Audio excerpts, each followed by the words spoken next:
morning, everyone. My name is Lindsay Cahoon. Today I'll be presenting my capstone on Tagore and universal identity. Oppression is a problem that has plagued the world since the beginning of civilization. In my career here as a student in history classes, in literature, and in everyday life, I have seen this problem. In this presentation, I will attempt to provide a solution to oppression. I will use theories by feminist theorist Lucy Tagore, Teresa Brennan, identity theorists Amartya Sen and Kwame Anthony Paya, post-colonial feminist theorist Ashmita Kashnavish, and philosopher and Nobel laureate Rabindranath Tagore.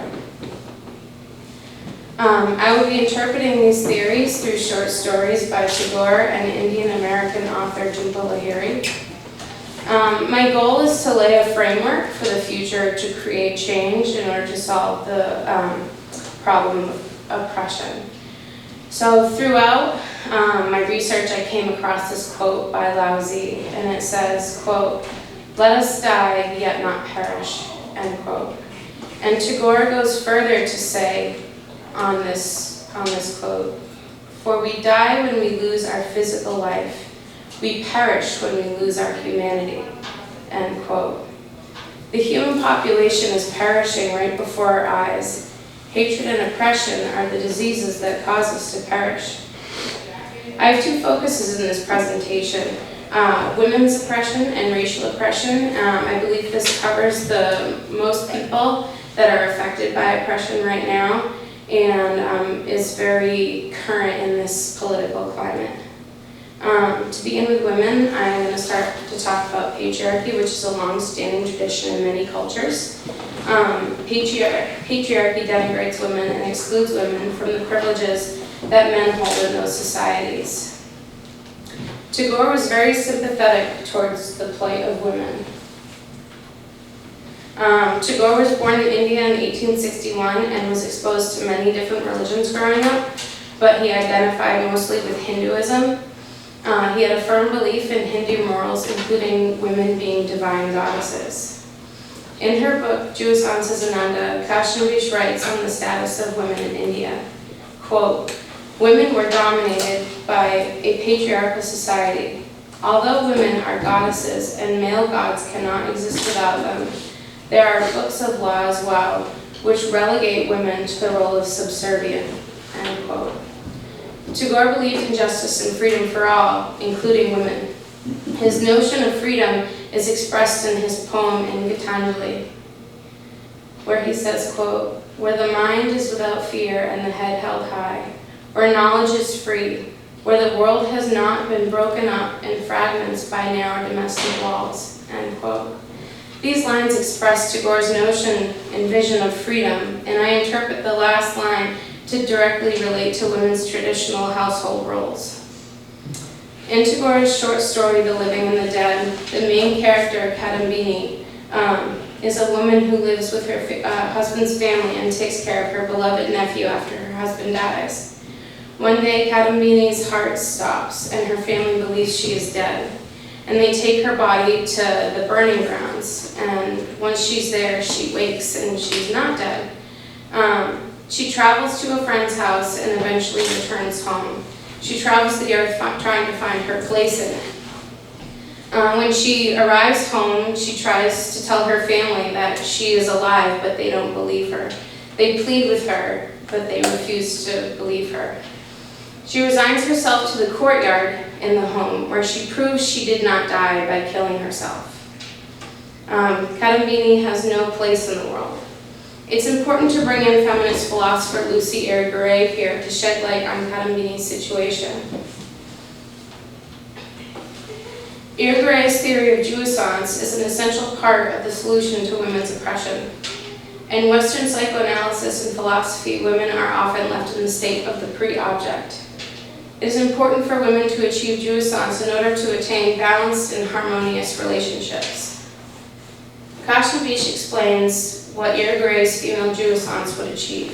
Quote, "The female jouissance would make that kind of love possible by ascribing to women freedom and a kind of mobility or fluidity, by virtue of which they could build a relationship with her partner in which they would have value in both matter and spirit, end quote.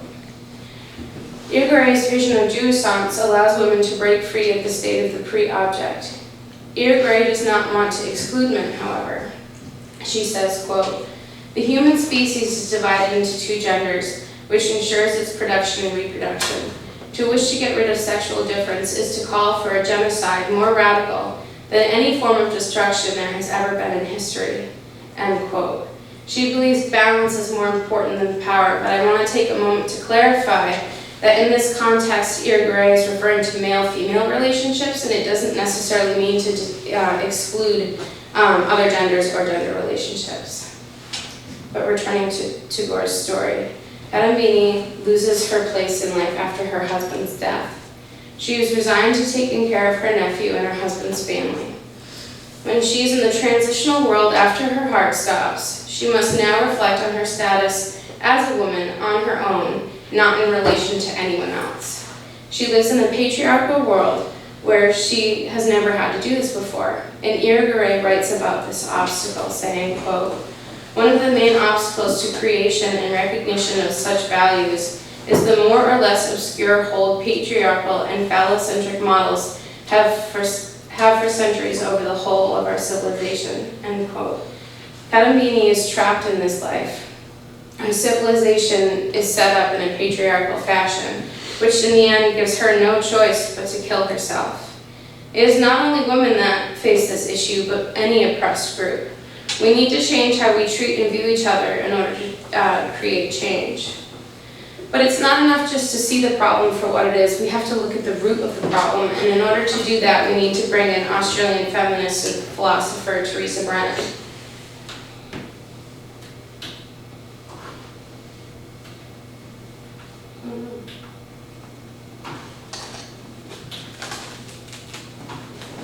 That slide's not coming up. Brennan developed the theories of foundational fantasy and original logic. Foundational fantasy is the stage in an infant's life after it's born, where it hallucinates its needs being filled instead of when it's in the womb, where all its needs are instantly gratified. This stage creates a need for instant gratification of our materialistic goods as we mature. And this is also where subject-object thinking is created, because the infant believes that it is subject and the mother is object there to serve the needs. Original logic, as explained by Kashnivish, is, quote, "All being is energetically connected to one another in the environment, in their environment. But they are usually unaware of the situation because living in subject-object relation, they forget this energetic connection," end quote. Brennan feels as though the way to overcome this issue is to return to nature, which can also be interpreted as ego transcendence. By doing this, harmonious and balanced relationships can be formed. Okay, it's already on that slide. So I'm going to interpret this through Tagore's King of the Dark Chamber. The theory of original logic can be interpreted through Queen Sudarshana's journey.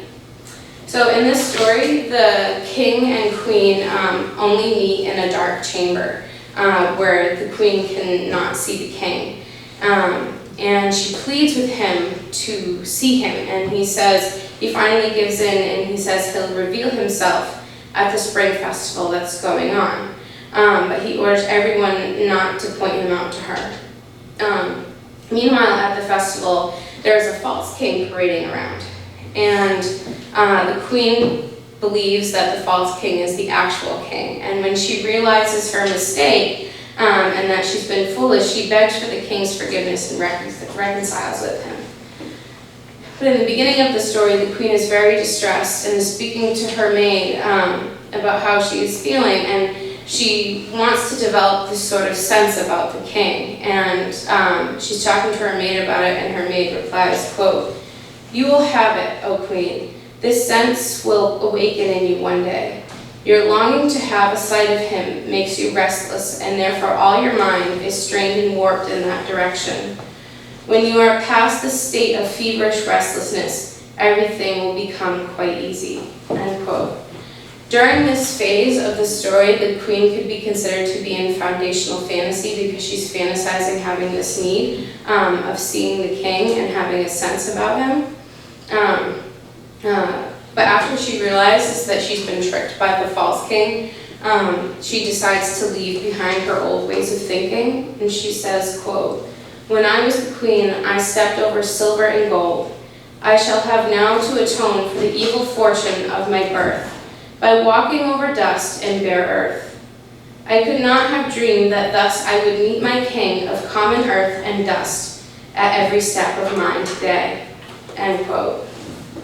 This could be considered her return to original logic, where she transcends her ego. And in the end of the story, the queen ends up seeing herself reflected in the king, where she says, quote, "Your love lives in me. You are mirrored in that love, and you see your face reflected in me." The queen realizes that they are one. They're not just male and female, husband and wife, that they are together in a harmonious relationship. This is part of solving the solution of oppression. However, there are two types of changes that need to take place. There is the psychic and the social, which Cautionbridge says is for the transformation of Western patriarchal and materialistic culture. It is also essential to transform the social, but the psychic transformation, the social transformation will not take place. The process can either start psychically or socially, but it cannot be completed without both dimensions. I'm sorry, something's going wrong. Brennan is the psychic change that needs to occur, our thinking of how we need to return to nature. But the social change that needs to occur is pluralistic identity, which I'm going to speak about next. I'm just going to do that. Amartya Sen, an Indian economist and social justice philosopher and Harvard University professor, provides an avenue for this social change through his theory of pluralistic identity. Sen believes that we as humans do not need to be tied down to one form of identity, but we're made of many. His ideas are grounded in African-American philosopher Kwame Nkrumah's ideas. Sen says, quote, "We are not simply black or white, yellow or brown, gay or straight or bisexual, Jewish, Christian, Muslim, Buddhist, or Confucian, but we are also brothers and sisters, parents and children, liberals, conservatives, and leftists, end quote. We are made of multiple identities, but how do I or anyone stay loyal to these different groups? Sen believes this is achieved by making choices based on ethical reasoning. But how do we do that? By putting our reason before identity. An example that Sen often uses is that if an Italian feminist was going to Sudan to participate in female circumcision research, she would claim her identity as a feminist over her identity as an Italian, putting her ethical reasons before her identity of being Italian. However, this is not always easy to do. And how do we always put reason before identity? We do this through ego transcendence. We need to go beyond our egos to a higher level of consciousness to make ethical choices. Ego transcendence is what allows us to gain a higher level of morality to achieve pluralistic identity. But why is all of this important? Because once we transcend our egos and accommodate others, it allows us to achieve the greater cause of justice. I really want to get these slides up here. I'm sorry, I had a beautiful presentation. The theory of pluralistic identity can be shown through Indian American author Jhumpa Lahiri's book Interpreter of Maladies and the short story This Blessed House. In this short story, we're introduced to Sanjeev and Twinkle, a Hindu husband and wife who have purchased a new home in America. Twinkle is fixing up the house and going through it, and she finds several Christian relics, such as a nativity scene and a poster of Jesus. She displays anything she finds on the mantle which displeases her husband. Things come to a point when they're cleaning up the yard one day and she finds a statue of the Virgin Mary, and she wants to display it on the front lawn. And Sanjeev puts his foot down thinking, what are people going to think of us? We're a Hindu couple and we're going to put the Virgin Mary on the front lawn. So they compromise and put it on the side of the house. Shortly after that, they host a housewarming party for Sanjeev's Hindu friends from work. And he wanted Twinkle to put all the Christian relics away, but she refuses. So as the guests come in, they ask about these Christian relics on the mantle. And she starts explaining to them that she found them all over the house, and this sparks them to go into a sort of scavenger hunt throughout the house to find more. And so they all end up in the attic, and where they find this giant silver bust of Jesus. And Twinkle comes down with the guests, and she asks Sanjeev if she can put it on the mantle. And Sanjeev reluctantly gives in. But Twinkle has pluralistic identity. She's not only Hindu, but she's spiritual. She's not only a wife, but she's also an independent woman. Twinkle puts her identity as a spiritual person and an independent woman over her identity as a Hindu and a wife. She chooses to honor another religion and give it pride of place in her home because she feels it's important to honor the greater cause of spirituality and respect for all religions. Twinkle does not feel obligated to stay confined to the narrow views of her culture and identity as her husband does, but goes beyond her individual self to create an identity which serves a larger global community. It is critical that the idea of ego transcendence as part of pluralistic identity is looked at more closely. Pluralistic identity is not only crucial to creating a stronger bond of humanity in total, and in order to do that, we must look beyond ourselves to see ourselves in others. Tagore gave a series of lectures at Oxford in 1930 on ego transcendence, and it was put together to create Tagore's Religion of Man, which was published in 1931. Before I go into this, I just want to clarify the concept of ego transcendence. A lot of people believe that ego transcendence is just mainly the transcendence of materialistic goods, but here it means a bit more than that. Here it begins with the transformation of the individual to build access to the universal, which makes ego transcendence, in this case, a spiritual transcendence of the ego that detaches us from things that do not serve the individual's greater good or humanity's. Humanity is very important in this, but we must begin with our individual self. Tagore speaks of this when he says, quote, that on the surface of our being, we have the ever-changing phases of individual self, but in the depth, there dwells the eternal spirit of human unity beyond our direct knowledge. It very often contradicts the trivialities of our daily life and upsets the arrangements made for securing our personal exclusiveness behind the wall of individual habits and superficial conventions. It inspires in us works that are the expression of a universal spirit. It invokes unexpectedly, in the midst of a self-centered life, a supreme sacrifice. End quote. Looking at one's eternal spirit and looking past the everyday mundane tasks of the self-centered individual and sacrifice ourselves for the more important universal spirit of man. The universal spirit is the driving force of brotherhood and sisterhood between us, and the spirit is essential to helping us become the human beings we need to be to solve oppression. More profound, though, is his concept of love. Love is what enables us to see ourselves and others, which is necessary for the truth of human unity.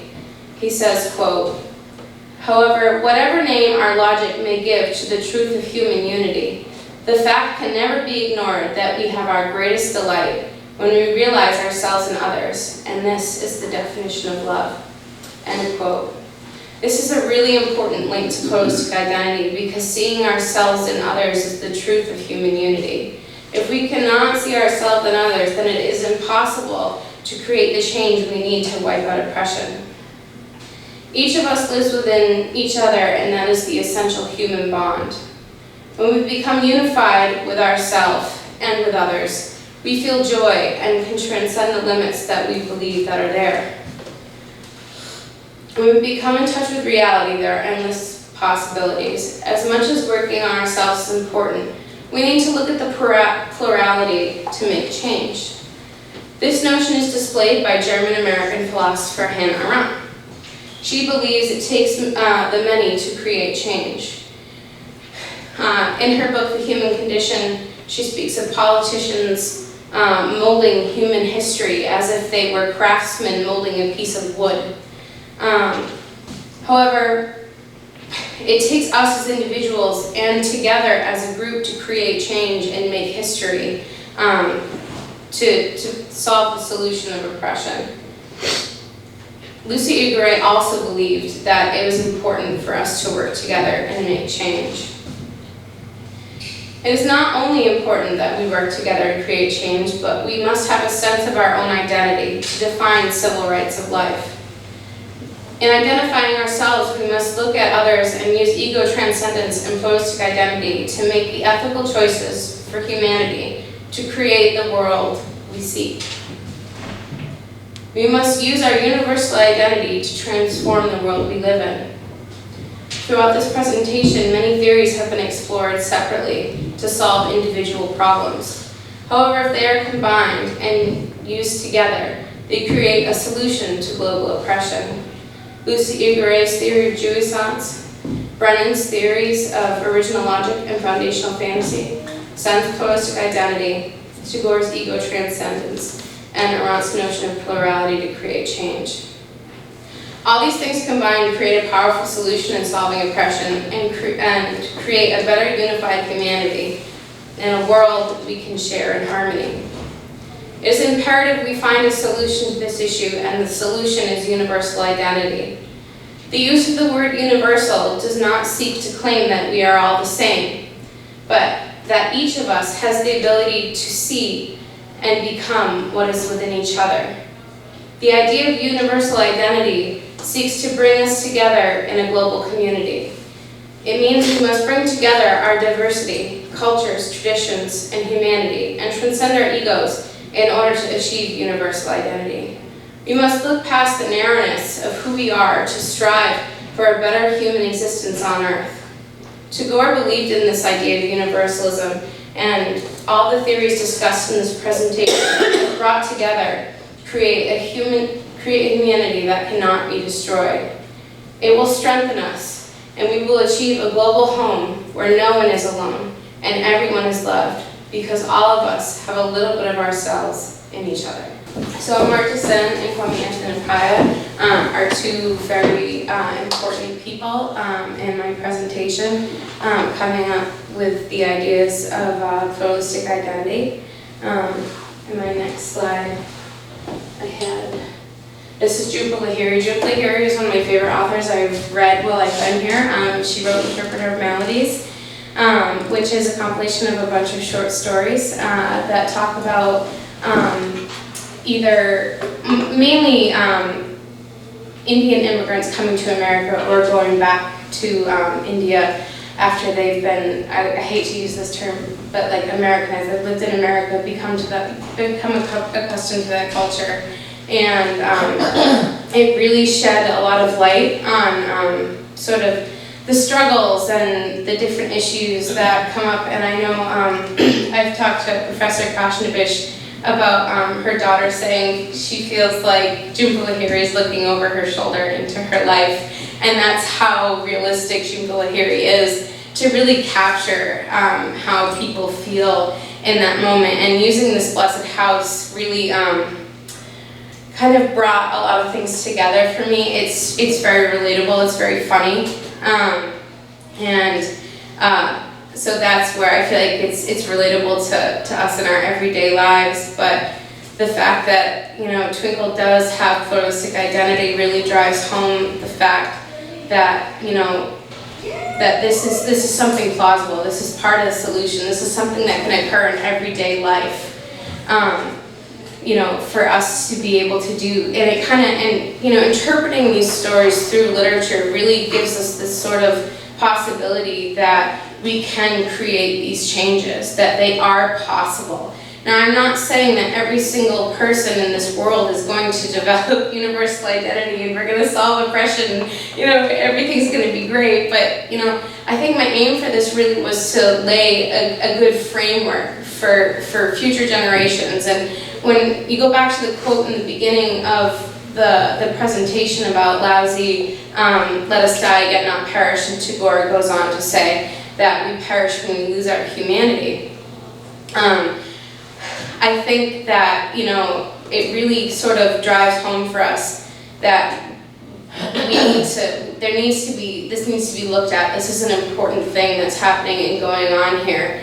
And that, the future needs to, I'm not saying somebody's gonna look at this paper and say I'm brilliant and, it's gonna be on the news or whatever, but if there happens to be that one person that takes a look at this paper, or takes a look at Professor Kashinbish's work, or Lucy Iguaray, or whoever they look at and are inspired, like I was, to look into a problem and try to find a solution, and bring these ideas together, and I think that's a big part of what college is about.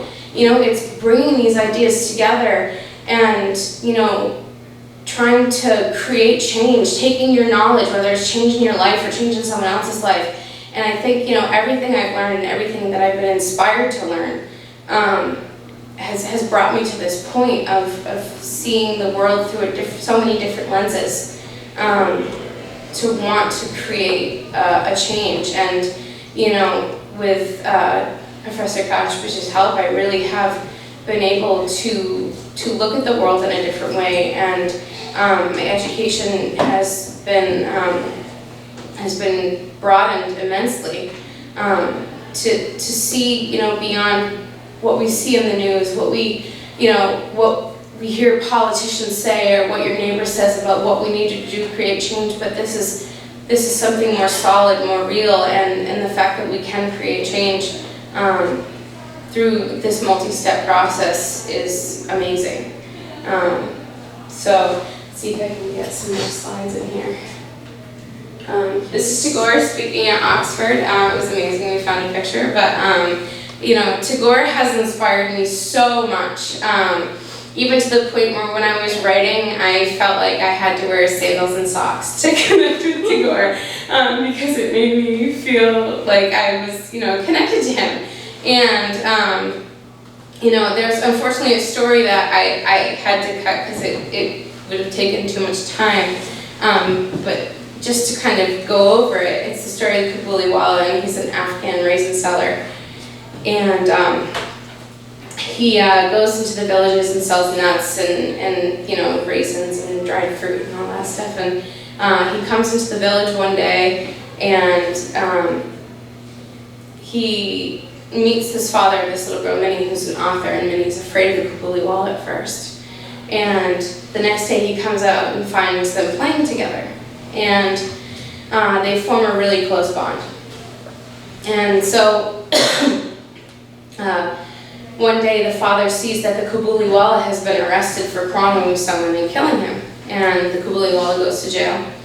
And after the Kabuliwala is released, it just happens to be Minnie's wedding day, so he was in prison for quite some time. And he comes to see the little girl, and the father says, oh, she's not a little girl anymore, she's all grown up. And so the Kabuliwala asks to see her, and the father says no initially, but then he allows her to see her.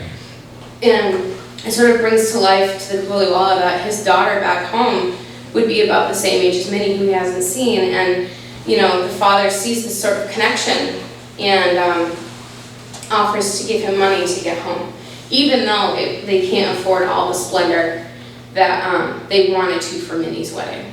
And that's just another great example of Tagore's story writing and how it connects perfectly to this, because the father sees himself in the Kabuliwala and transcends his ego to allow himself to give him money for the Kabuliwala to get home.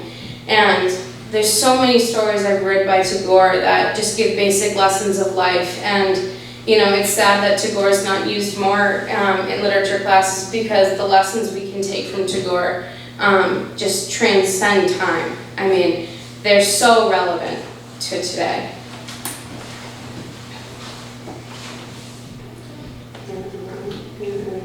This was my beautiful picture for universal identity. And that's Ashmita and I. And I just do want to take a minute to really thank Ashmita for everything she's done. You guys know that we've been very close over the last 3 years. And I do say she brought me back, because I think I came here, I wouldn't say I was very confident. And I very distinctly remember writing my first paper. And I talked to her about it.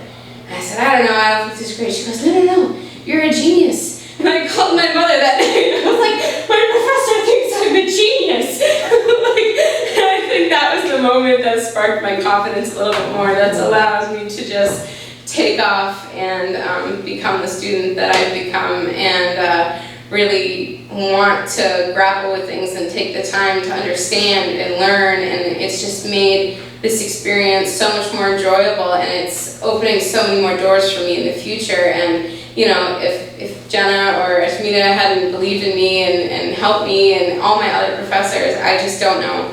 I don't know where I would have ended up here, but I definitely say round 2 was a win as opposed to round 1.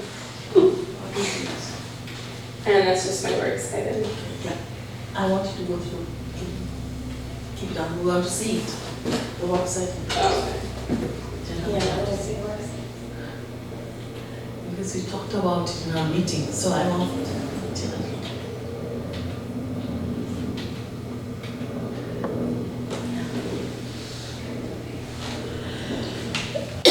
Some of these were cut from the original presentation, because I talked for about an hour in my rehearsal last night. So cut some.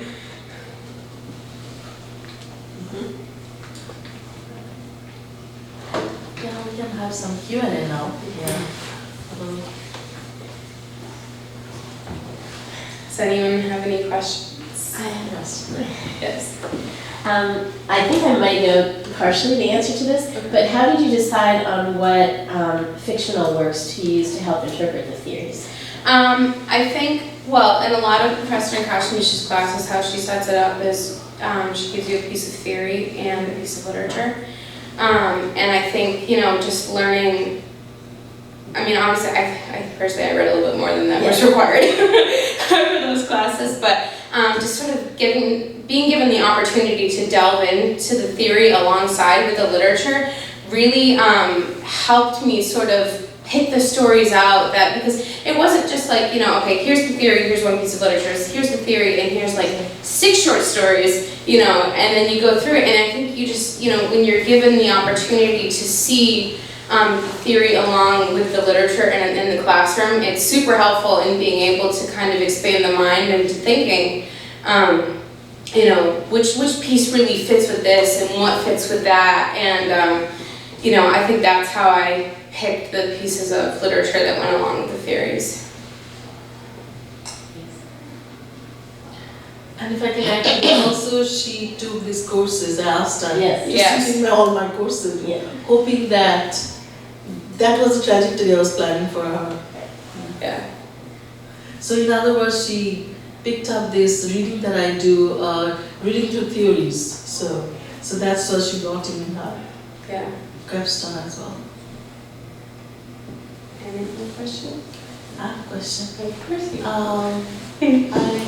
I wonder, I didn't hear much about Hannah Arendt's part, if you could talk about, so that's one question. The other question was that I know you're also drawn to the theory of political sublime and pluralistic identity.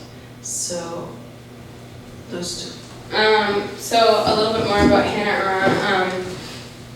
So I read part of her book, The Human Condition, and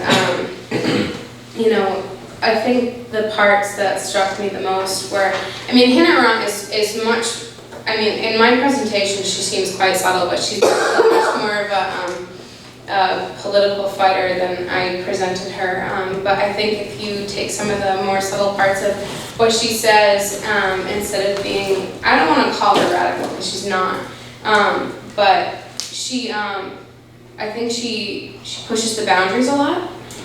And I think, you know, her notion of that it requires everyone to create change is so key and important to this change. You know, I mean, to create any change, which she talks about so much, that, you know, it can't just be down to the individual and ego transcendence and all these things that I mentioned, just the one individual doing this, because like I said, I don't expect that every single individual in the world is going to go through this process and create the change. But if, let's say we had, you know, let's say there's 300 people on Earth and 100 of them do this, you know, that driving force of those 100 people that work together to create change is much more powerful than 200 individuals doing things in their own way to create change. And I think that's really a big part of what Armand talks about.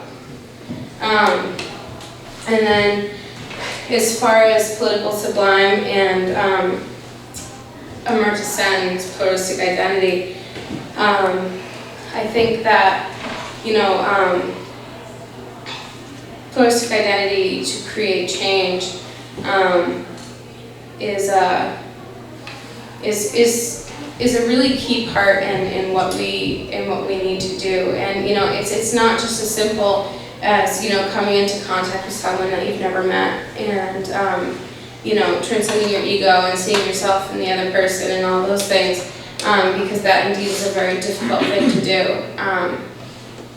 And you know, it's so much more than that, because, you know, as Professor Kashmir says in her book, that it takes a psychic and a social change.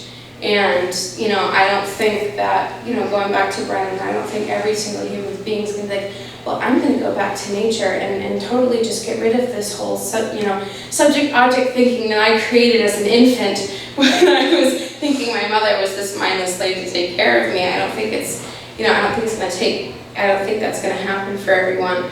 But it's the idea of how we change, how we think about human beings and who they are, and not putting labels on another human being because of how we think or who we think they are. Because at the end of the day, you know, there's a little bit of each of us in each other, and I think that's the most important thing that everyone takes home from this, is that, you know, we're not all just separate individuals walking the earth, but we're all, there is this unexplained human connection that brings us together as humans, and that's what we really need to be focused on in our daily lives. Okay, thank you. But I have one last question. So, She always yes, the question is because of constitutional time, we talked about it, but I want to hear a little bit more the connection between your primary term, the universal identity, and its impact, or the way you represent that theory through Kabbaliwala. Okay. You already talked about it, but a little bit more elaboration I want to.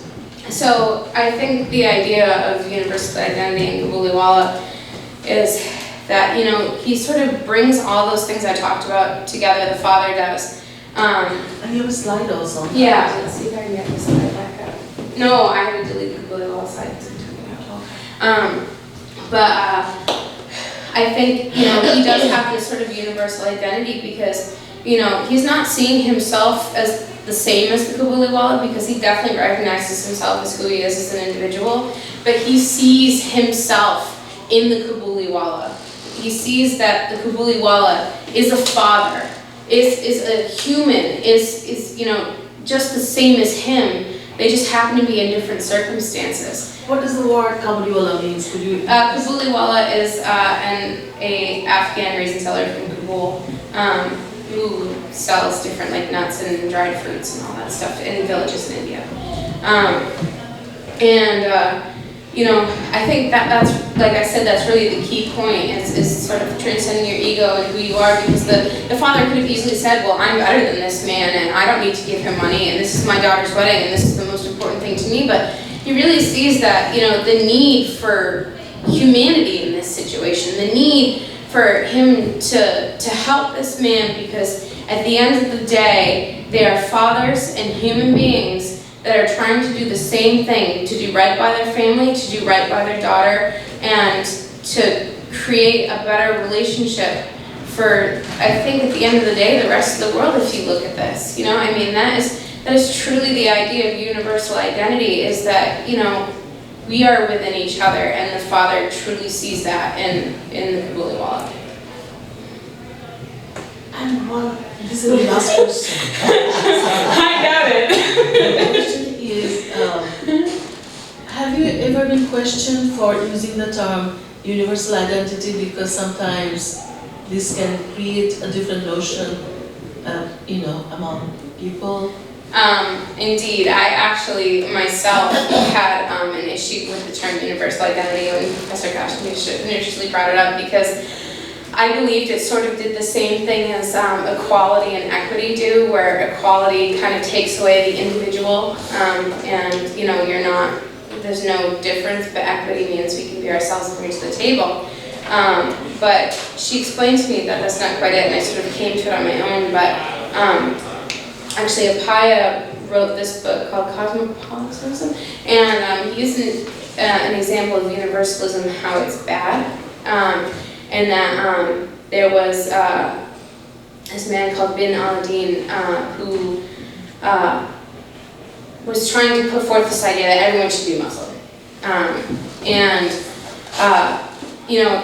That is a type of universalism, but that's really not what I'm talking about and what Tagore's talking about, because I think in American universalism is really thought to be, it just wipes out who we are as individuals, but that's not the type of universalism that I'm talking about or Tagore's talking about. It's seeing ourselves within each other, and not so much just sort of this blanket word that means, we're all the same.